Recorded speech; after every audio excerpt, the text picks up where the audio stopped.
अपभ्रंश हो गया सोहम सोहम। एक संप्रदाय चल पड़ा सोहम नाम का, तो इसी ओम को सोहम कहने लग गए। तो सोहम कोई मंत्र नहीं है, वो तो एक वृत्ति है। सोमस्मिति वृत्ति अखंडा, वो ब्रह्म मैं ही हूँ, इसका एक रूपक है, वेदों में उपनिषदों में आया है। तो वो कोई मंत्र नहीं है, एक कदर मचा रखे नकली संतों आचार्यों शंकराचार्यों ने दुनिया डबो दी।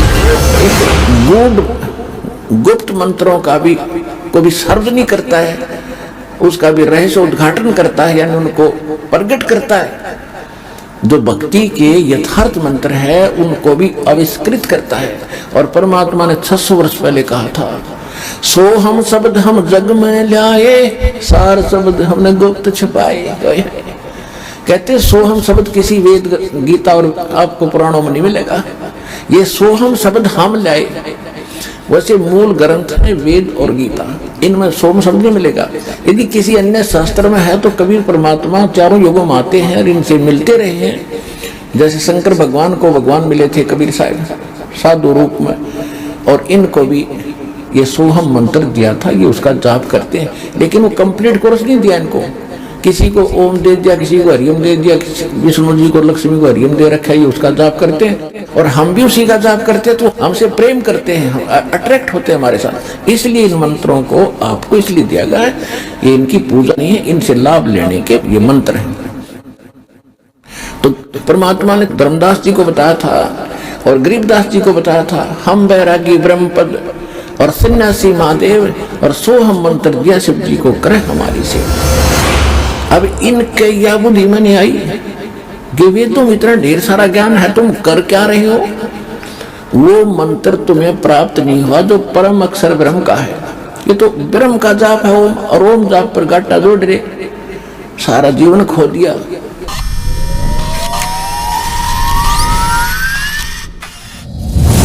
नमस्कार, आप देख रहे हैं आध्यात्मिक डिबेट चैनल पर आध्यात्मिक ज्ञान चर्चा। दो आध्यात्मिक धर्म गुरुओं के बीच में, एक तरफ हैं जगत गुरु तत्वदर्शी संत रामपाल जी महाराज जी और दूसरी तरफ हैं स्वामी श्री राजेश्वरानंद जी महाराज जी। दोनों संतों के बीच में आध्यात्मिक ज्ञान चर्चा का वीडियो लेकर हम आए हुए हैं। स्वामी राजेश्वरानंद जी महाराज जी कह रहे हैं कि जो सोहम मंत्र है वह कोई मंत्र नहीं है, वह केवल एक ओम नाम से ही निकला हुआ है। लेकिन वहीं संत रामपाल जी महाराज जी बता रहे हैं कि सोहम के बिना तो मोक्ष हो ही नहीं सकता है। सोहम एक ऐसा मंत्र मोक्ष मार्ग में सहयोगी मंत्र है जो परमात्मा ने स्वयं यहाँ धरती पर आकर दिया हुआ है। वह हमारे वेद और गीता में नहीं मिलता है, वह अलग से परमात्मा खुद उस मंत्रों को लेकर आते हैं जो मोक्ष मंत्र होते हैं और यहाँ भक्त समाज को प्रदान करते हैं। आइए देखते हैं आध्यात्मिक ज्ञान चर्चा दोनों संतों के बीच में। सबसे पहले हम जानते हैं श्री स्वामी राजेश्वरानंद जी महाराज जी के विचार। भविष्य में भी जितने महापुरुष होंगे कभी भी सब ओम का जप करेंगे, क्योंकि नाम जपते जपते आपको श्वास में जाना पड़ेगा और श्वास ओम के अलावा कुछ दूसरा बोलती है। इसी का भ्रांति एक रूप पकड़ लिया, अपभ्रंश हो गया सोहम सोहम। एक संप्रदाय चल पड़ा सोहम नाम का, तो इसी ओम को सोहम कहने लग गए। तो सोहम कोई मंत्र नहीं है, वो तो एक वृत्ति है। सोमस्मिति वृत्ति अखंडा, वो ब्रह्म मैं ही हूँ, इसका एक रूपक है, वेदों में उपनिषदों में आया है। तो वो कोई मंत्र नहीं है, एक अवस्था है। जब ऐसा अनुभव होता है कि वो ब्रह्म मैं ही हूँ, इस तरह की अनुभूति होती है, तो इसी को उन्होंने मंत्र बना लिया। तो ये भी कोई अलग से मंत्र नहीं है, ओम का ही रूप है। मूल मंत्र क्या है? प्रणव है, ओम है। तो ओम कहो या राम कहो, यही महामंत्र है। अभी आपने सुने स्वामी श्री राजेश्वरानंद जी महाराज जी के विचार। दर्शकों, जैसा कि आपने देखा कि राजेश्वरानंद जी महाराज जी ने बताया है कि सोहम ओम का ही एक अपभ्रंश है, यह कोई मंत्र नहीं है। और ओम को इन्होंने सबसे बड़ा मंत्र, महामंत्र माना है। यह कहते हैं इससे बड़ा और कुछ नहीं है। इसी मंत्र का जाप महापुरुष भी करते थे। जबकि संत रामपाल जी महाराज जी बताते हैं कि यह ओम मंत्र तो केवल ब्रह्म का है और ब्रह्मलोक तक इससे जाया जा सकता है, और ब्रह्मलोक में जाने के बाद पुनः जन्म मृत्यु होती है तो मोक्ष नहीं होता है। जबकि ओम से बड़ा मंत्र और भी है जिससे हमारा मोक्ष होगा। तो आइए अब जानते हैं हम संत रामपाल जी महाराज जी के आध्यात्मिक विचार। केवल एक ओम तत्सत, ये 3 अक्षर का मंत्र है। अब इससे क्या सिद्ध हो गया कि गीता ज्ञानदाता 7वें अध्याय के 16, 17 और 18 3 मंत्रों में और 19 में एक और अलग से ज्ञान दे रहा है। ये कह रहा है कि मेरी भक्ति 4 प्रकार की करते हैं। एक अर्थार्थी, यानी ब्रह्म साधना जो किया करते थे ब्राह्मण लोग, केवल वेदों से ही अनुष्ठान करते थे।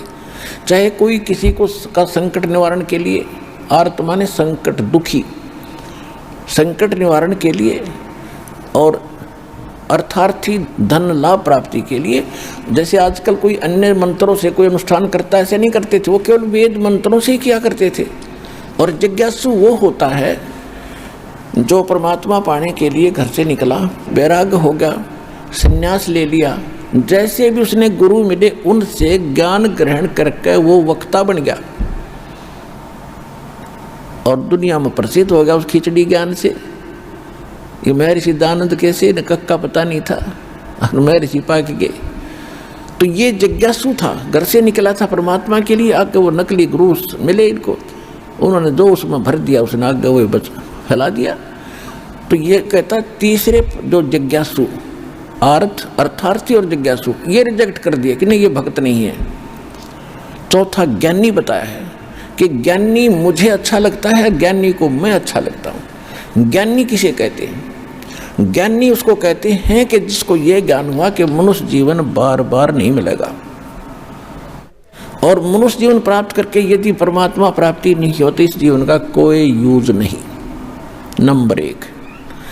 नंबर 2, एक तो मनुष्य जीवन बार बार नहीं मिलेगा, दूसरा मनुष्य जीवन प्राप्त करके यानी मोक्ष नहीं हुआ तो इसका कोई फायदा नहीं इस मिट्टी का।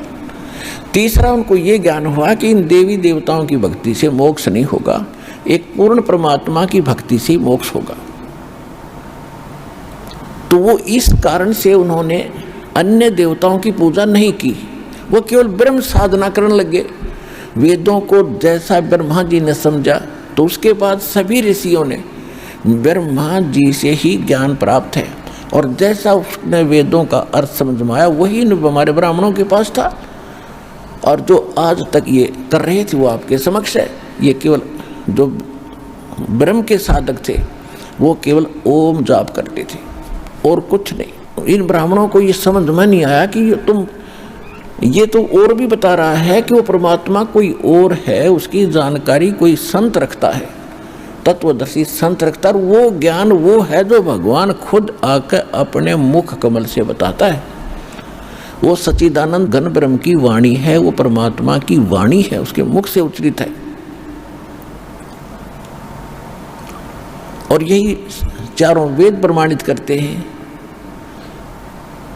आपको बहुत बार सुनाया है, बताया है कि ऋग्वेद मंडल नंबर 9 सूक्त 86 मंत्र 26 और 27 में, ऋग्वेद मंडल नंबर 9 सूक्त 82 मंत्र 1, 2, 3 में, ऋग्वेद मंडल नंबर 9 सूक्त 20 मंत्र 1 में, ऋग्वेद मंडल नंबर 9 सूक्त 1 मंत्र 9 में, ऋग्वेद मंडल नंबर 9 सूक्त 54 मंत्र 3 में, ऋग्वेद मंडल नंबर 9 सूक्त 96 यानी 96 के मंत्र 16 से लेकर 20 तक, ऋग्वेद मंडल नंबर 9 सूक्त 94 मंत्र 1 में, ऋग्वेद मंडल नंबर 9 सूक्त 95 के मंत्र 2 में।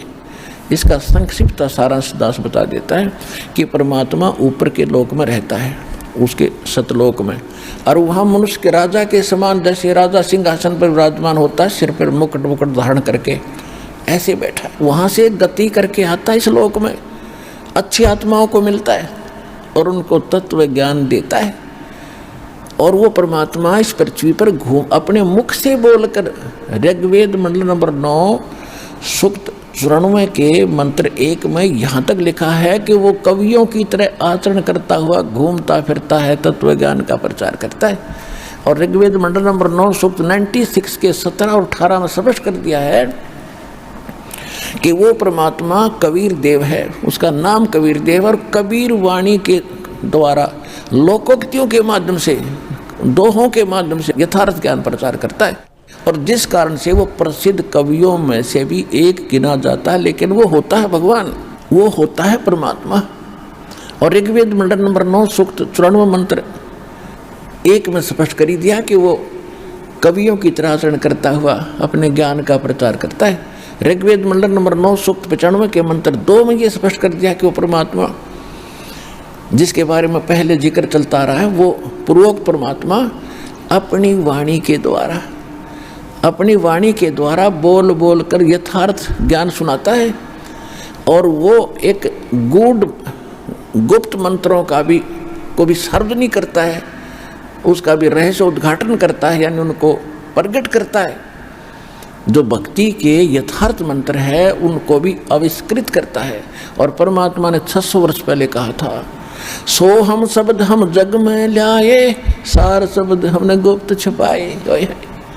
कहते सोहम शब्द किसी वेद गीता और आपको पुराणों में नहीं मिलेगा। ये सोहम शब्द हम लाए, वैसे मूल ग्रंथ है वेद और गीता, इनमें सोम शब्द नहीं मिलेगा। यदि किसी अन्य शास्त्र में है तो कबीर परमात्मा चारों युगों में आते हैं और इनसे मिलते रहे हैं। जैसे शंकर भगवान को भगवान मिले थे कबीर साहब साधु रूप में, और इनको भी ये सोहम मंत्र दिया था, ये उसका जाप करते हैं। लेकिन वो कंप्लीट कोर्स नहीं दिया इनको, किसी को ओम दे दिया, किसी को हरियम दे दिया, विष्णु जी को लक्ष्मी को हरियम दे रखा है, ये उसका जाप करते हैं। और हम भी उसी का जाप करते हैं, तो हमसे प्रेम करते हैं, हम अट्रैक्ट होते हैं हमारे साथ। इसलिए इन मंत्रों को आपको इसलिए दिया गया है, ये इनकी पूजा नहीं है, इनसे लाभ लेने के ये मंत्र हैं। तो परमात्मा ने धर्मदास जी को बताया था और गरीबदास जी को बताया था, हम बैरागी ब्रह्मपद और सन्यासी महादेव और सोहम मंत्र दिया शिव जी को करे हमारी सेव। तो यही वेद बताता है कि वो परमात्मा जब आते हैं अपनी वाणी के द्वारा ज्ञान प्रचार करते हैं, तो उस एक भक्ति मार्ग के गूढ़ मंत्रों का भी, गुप्त मंत्रों का भी वो सार्वजनिक करते हैं, जो किसी को भी ज्ञान नहीं होता।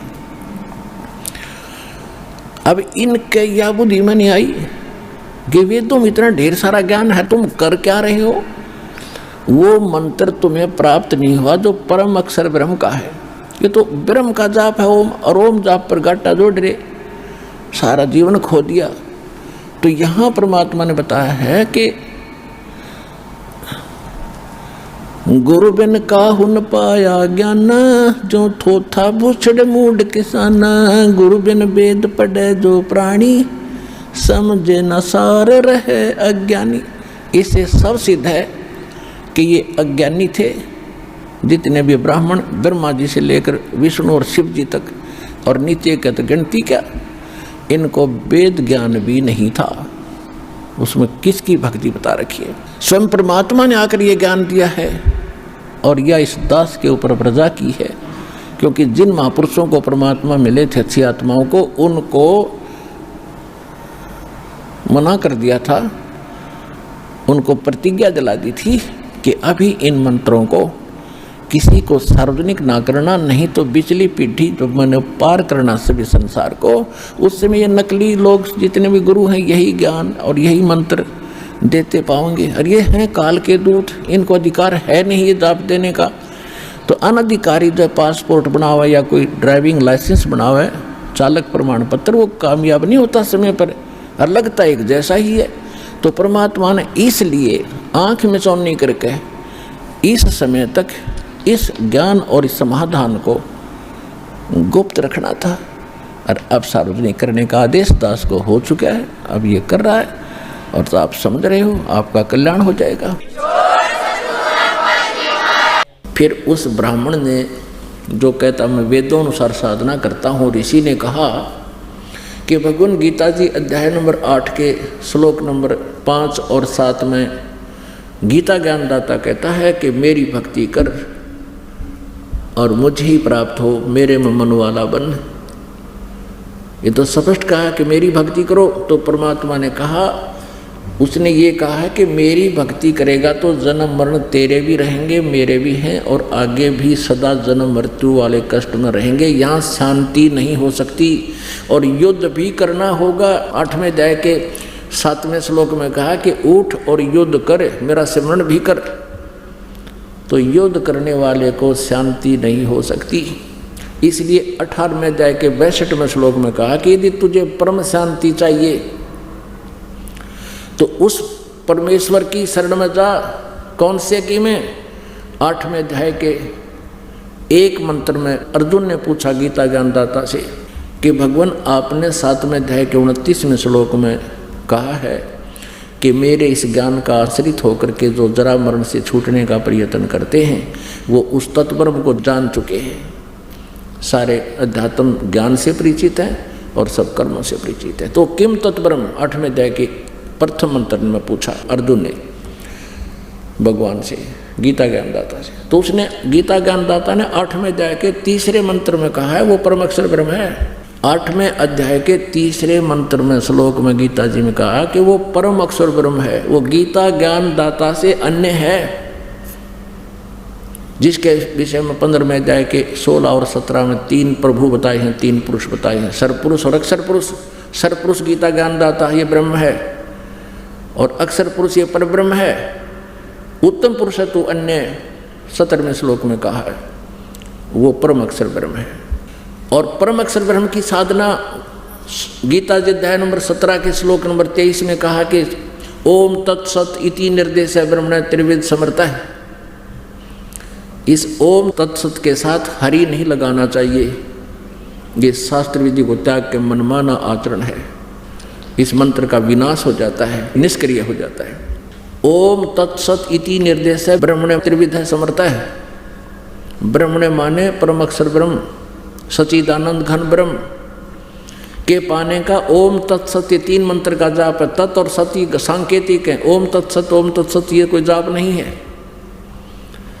ये तत् अक्षर पुरुष का जाप है और ओम ये सर पुरुष का है ब्रह्म का, और सत ये परम अक्षर ब्रह्म का है, परम अक्षर पुरुष का है।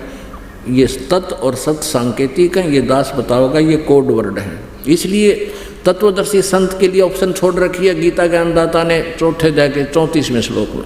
तब परमेश्वर ने कहा उस अनाड़ी से कि तूने 8वें अध्याय का 7वां और 5वां श्लोक तक पढ़ लिया, अब 8वां 9वां 10वां 8वें अध्याय का ये भी तो गीता जी में लिखा है, इस पर ध्यान ना गया तेरा मूर्ख। इसमें क्या लिखा है कि उस सच्चिदानंद घन ब्रह्म की यानी परम अक्षर ब्रह्म की जो साधना करता है, उस देव पुरुष की जो साधना करता है, भक्ति करता है, उस पर तत्वदर्शी संत से की शरण में जा करके उससे नाम प्राप्त करके, तो भक्ति की शक्ति से उस मंत्र के जापों की कमाई से वो उस परमेश्वर परम अक्षर ब्रह्म को ही प्राप्त होता है। उसकी शरण में जाने के बाद फिर सनातन परम धाम प्राप्त होता है। 18वें अध्याय के 62वें श्लोक में कहा। तब वो अज्ञानी हाथ जोड़कर खड़ा हो जाता है कि हे प्रभु हम तो बिल्कुल अंधे हैं, ज्ञानहीन हैं। परमात्मा ने कहा कि तूने अपना जन्म बिगाड़ा, अपना मनुष्य जीवन बर्बाद किया और लाखों व्यक्तियों करोड़ों यानी हजारों श्रद्धालुओं को और गुमराह करने का पाप भी सिर पर उठा